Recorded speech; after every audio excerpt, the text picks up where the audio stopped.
Hello and welcome back everybody. It's time for day 6 of 12 days of anime. What I'm going to talk about today is about an anime called Made in Abyss, which I believe came out earlier this year. I think it came out in the winter season or the spring season. Can't quite remember. I remember I did not watch this from episode 1. I did watch it after the whole season was actually over, but what I want to talk about specifically is one of the characters' backstory, and that is Nanachi. Her backstory was quite possibly one of the most touching backstories in my opinion out of anime series that I've watched, at least as of recently, because they live in a world where people risk their life by going into what's called the Abyss. It's basically this massive pit in the middle of an island, I guess, and they go down there trying to find artifacts and things like that, and when they have to go back up again, they are afflicted with what they call curses, I think. Basically, the deeper down you go, the worse it gets. Like, if you only go a tiny bit down, you might feel sick and things like that, but if you go really far down, eventually, you know, you can start bleeding out of your eyes and all kinds of things, even mutating if you go too far down and just up again. The curse doesn't do anything until you try to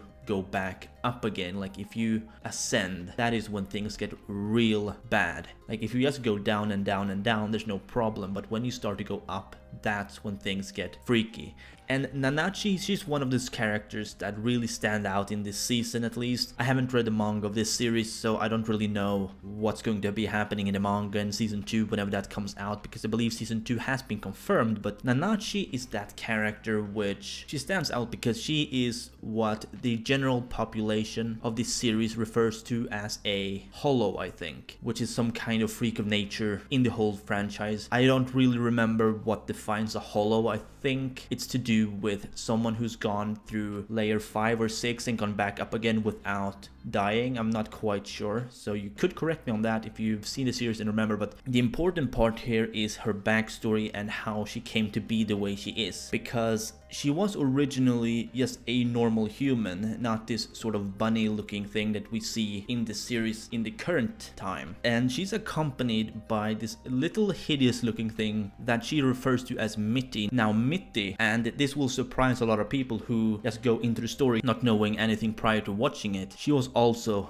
at some point a human. Nanachi and Mitty, they kind of went through the same process. They went far down and they had to go up again, and Nanachi didn't really suffer as badly. Now I can't quite remember if there was some certain condition that caused her to not have the same bad effects as Mitty, but I do know that they were taken as an experiment, because there is this guy, a white whistle as they call them, they're basically the big shots, and he was an asshole. He used orphans that nobody would miss, you know, and he put them in these containers that went really far down into the lowest layer and then back up again to see how it would affect these subjects. And Mitty was one of those people. She was the unlucky out of the two. She was given the worst possible outcome. She was turned into this blob looking thing, and Nanachi turned into, well, this bunny looking character, a furry you could call it. Let's not call it a furry because I don't like furries. And we find out, you know, exactly how that happened. You know, they were both orphans. They were taken in, they were promised some good stuff, I guess, and, well, a better life at least, and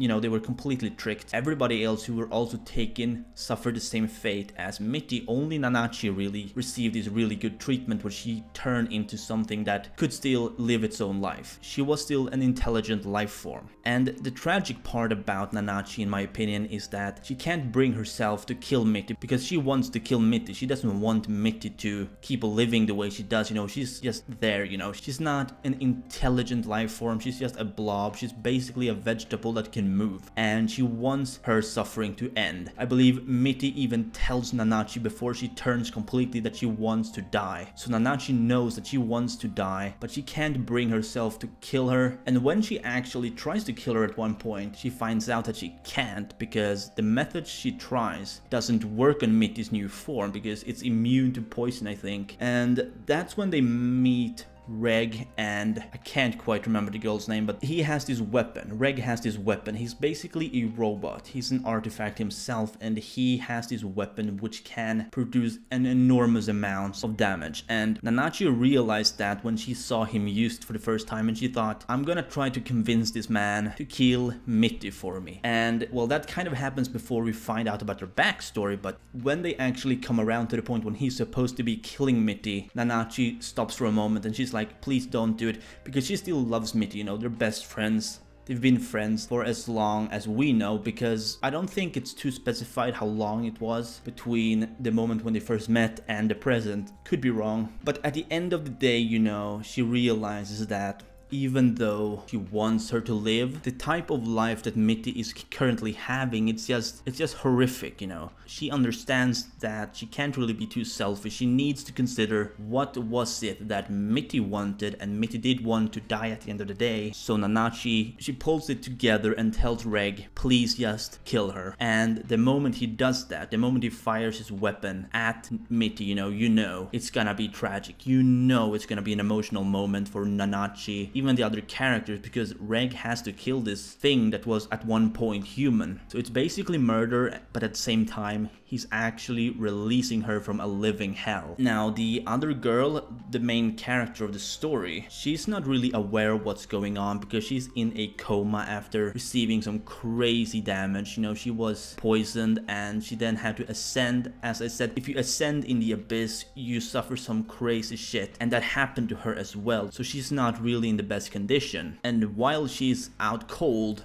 Reg and Nanachi are having these conversations, you know, they're talking about all kinds of things, and that's also when we learn of their backstory and things like that. Anyway, I think I'll be ending this video here, so I hope you liked it. I'd love to know what you think about Made in Abyss, if you've seen it. If you haven't, I really suggest you watched it. I mean, you basically got spoiled like a fuck ton in this video if you didn't watch it already, but anyway, if you did, be sure to smash that like button if you enjoyed, and subscribe if you're new to my channel. This has been your favorite host, Perm, and I will see you next time.